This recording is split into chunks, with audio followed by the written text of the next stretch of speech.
Hey everyone, I'm Pastor Dean Reynolds. So in this holiday season, there's so much joy and excitement of families coming together, our people coming from far away places.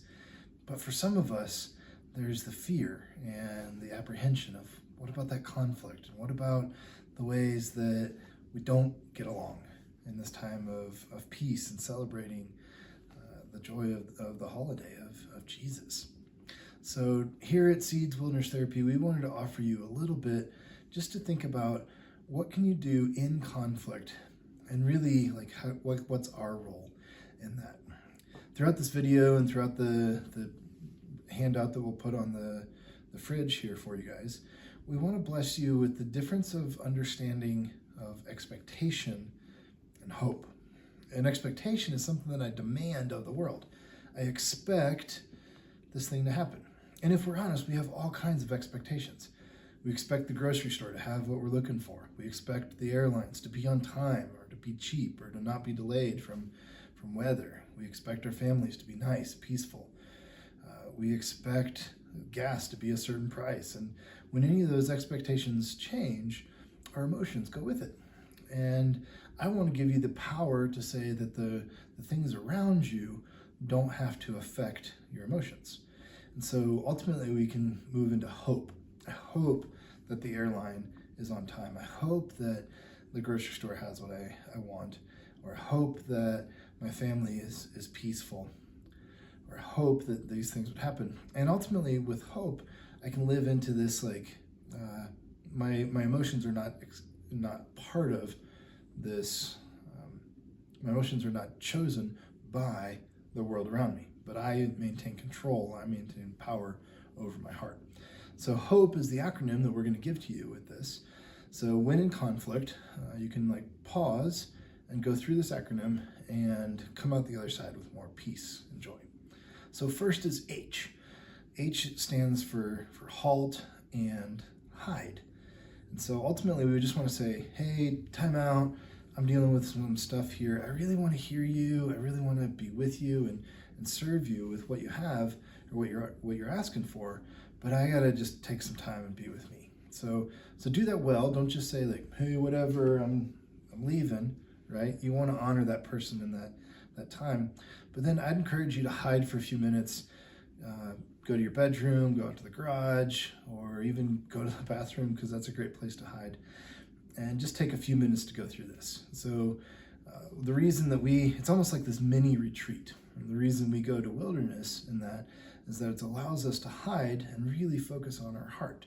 So take 5 or 10 minutes and go hide, and just for a little bit, okay?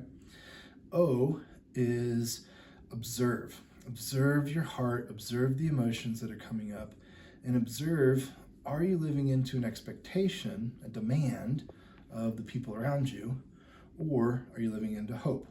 And again, you're going to find so much more peace when you live into the hope for others. And really it's sometimes we talk about contingency emotions, where my emotion is contingent upon this other thing happening.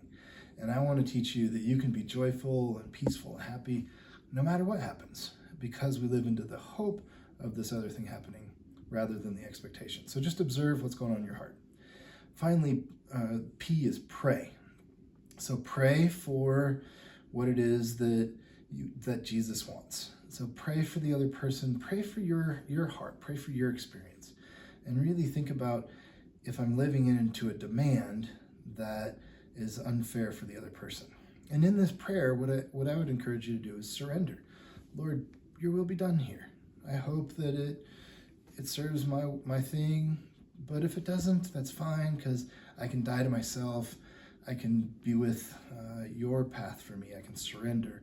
And really that surrender is the key place that you're going to find so much peace in conflict and offer peace to others. So just pray and surrender. Lord, what would you have me to do in this situation? And how can I move back into hope rather than expectation? So I'll tell you a quick story here that I think would be helpful to think through how to pray.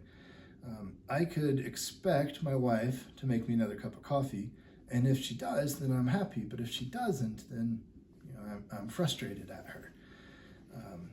And I took away all of her power. I took away all of her choice by expecting it to happen. I expect you to give me this cup of coffee. And if I were to hope, then I give her so much choice and so much power, and it just diffuses all conflict. Hey, I hope that you would make me another cup of coffee with this thing, but if you don't, that's fine. I can make my own coffee. And we just go through this like almost indifference. So really it's moving into an expectation, a demand, into this indifferent posture where we just get to say, I'm okay with either way. And then the last letter is E, which is extend grace. So now that I've prayed, Lord, what's your purpose? What's your plan out of all this? I'm going to go back to that person I'm in conflict with and say, hey, forgive me. I was living into my demands and expectations. I was really attached to this thing happening, and I want to just ask for forgiveness for that. I hope that this thing would happen, but I'm not going to demand it anymore. And also you want to engage and extend grace by listening. Hey, what are you hoping for in this situation? Because I may not have listened very well. And now that I've done my work by hiding, by observing my heart, by praying, and now engaging, extending grace, I want to just listen. And what do you have? What do you hope for me? So I hope this acronym blesses you and gives you the peace that Emmanuel is with us and offers his very presence to you in this Christmas season.